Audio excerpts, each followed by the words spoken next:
Joining us now on the line is our good friend Stuart Varney, anchor of Varney and Company on the Fox Business Network. Stuart, good morning to you.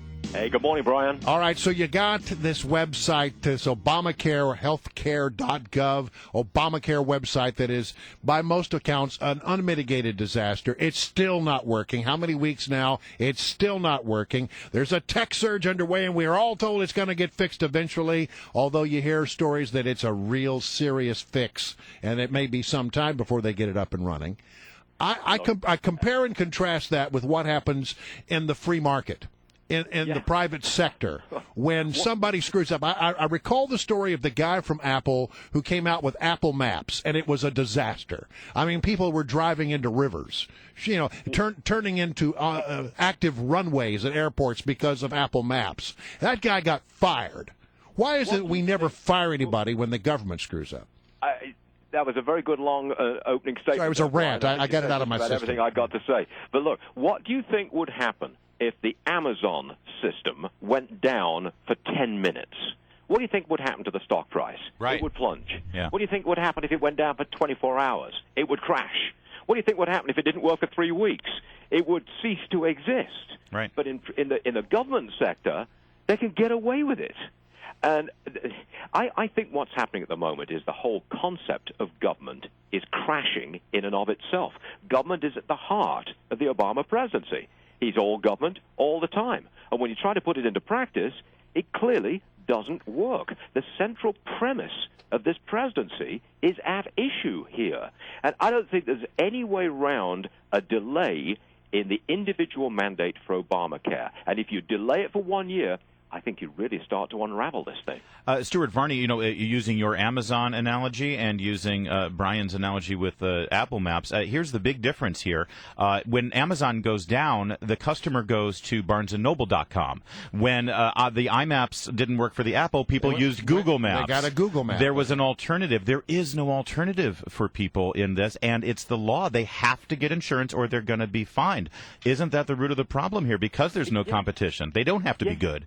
Look, the root of the problem is governments don't run things very well. Governments are inevitably bureaucratic. Bureaucracies cannot move fast-moving internet technology. And you're quite right. When Amazon goes down, you simply move to somebody else. When Obamacare goes down, you have no choice. In fact, you've got to sign up. Millions and millions of people must sign up or face a fine. Well, I mean, they're not going to be able to. Just to take it a step further, in the private sector, you have to do things efficiently, effectively, and on budget, or you don't survive very long. But what can we point to in government that was done on time and on budget? Can you think of anything? I can't think of one thing. I can go back to the 1960s and putting a man on the moon. John Kennedy went for it. We got it within the decade that he promised. That's the last time I can remember things going well with government. I think Obamacare turns our healthcare system into one huge DMV, and I don't think anybody's going to be particularly happy about that one. Well, and Stuart, actually, I'm sorry, but I want to go there with you because I know you've been talking about this on Varney and Company at the Fox Business Network. Let's set aside the website here, the actual bones, the flesh and bones of the Affordable Care Act. It is really wreaking havoc on people who are lucky enough to have health insurance because the law is really hurting the rates and also the deductibles that people have grown accustomed to. Yeah, you put your finger on two big problems, and I'll put my finger on another one. 1 million letters have already gone out, primarily to small business owners, saying your current plan has been canceled because of Obamacare. Obamacare mandates certain levels of treatment, certain kinds of treatment. Those plans already in effect for many small businesses simply don't conform with these mandates, so they've been canceled. These people now have the choice of sticking their employees onto the exchanges, which don't work, or accepting a much more expensive plan from their current insurer. Those are two pretty bad choices. The immediate fallout, the worst fallout so far, is on small businesses. My dentist got a letter. Your plan's canceled. You're on your own. But if you want to stay with us, as of January the 1st, your rate will be immediately doubled. Well, now, that's not good news. There's something wrong when there are more people getting cancellation letters than there are people who have successfully signed up for Obamacare. There's something wrong when a dentist who treats an Englishman with bad teeth, that his rate's being doubled. I mean, there's something ironic there, I'd say. You have great teeth, Stuart. You don't look like Austin Powers or any of those other Brits. Thank you very much indeed, Larry, but Brits in general have bad teeth. Hey, Stuart, I saw you guys yesterday talking about this J.P. Morgan fine because of the lending practices, and also Bank of America has now been found liable in the Countrywide mortgage story. What's going on in the banking industry, and should Americans be concerned? Look, I'm sorry to be extreme again, but I think these stories are simply a disgrace. I do not believe that big banks should be held responsible for the sins of smaller banks, which they were forced to take over many years ago. Countrywide was forcibly taken over by Bank of America. Countrywide made all the mistakes.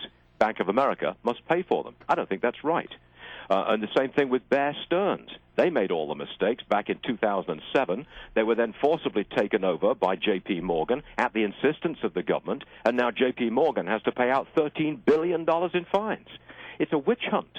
It's a way of pointing all of the blame for the crash and saying it's the bank's fault exclusively. It wasn't the politicians, it wasn't the regulators, it wasn't the Federal Reserve, and it certainly wasn't those poor homeowners who lied on their mortgage applications. Oh no, it was those rotten bankers. Fine them, take them to court, clean them out, and make them pay. All right, so I was following you on Twitter, as I always do, and I follow your show on Twitter. I noticed there was a lot of talk about asking people what their first car was. What was that all about? I take questions from our viewers. Sometimes they're rather personal questions. And someone asked me, what was my first car? So I responded. And my first car was an Oldsmobile Delta 88, 1972. Wow. It was the Yank tank, we used to call it. I learned to drive on this thing, and I absolutely loved it. Larry, what was your first car? A VW bus, 1967. Wow. You were a cool kid. I'm down at the beach in Cali. I'm not making this up. Young man? You don't want to know. I'm not making this up. My first car, you're not going to believe this, 1967 Opel Kadett. Oh, man. I barely got in it, and I pushed it more than I drove it. All right, Stuart, thanks for joining us as always. Thank you.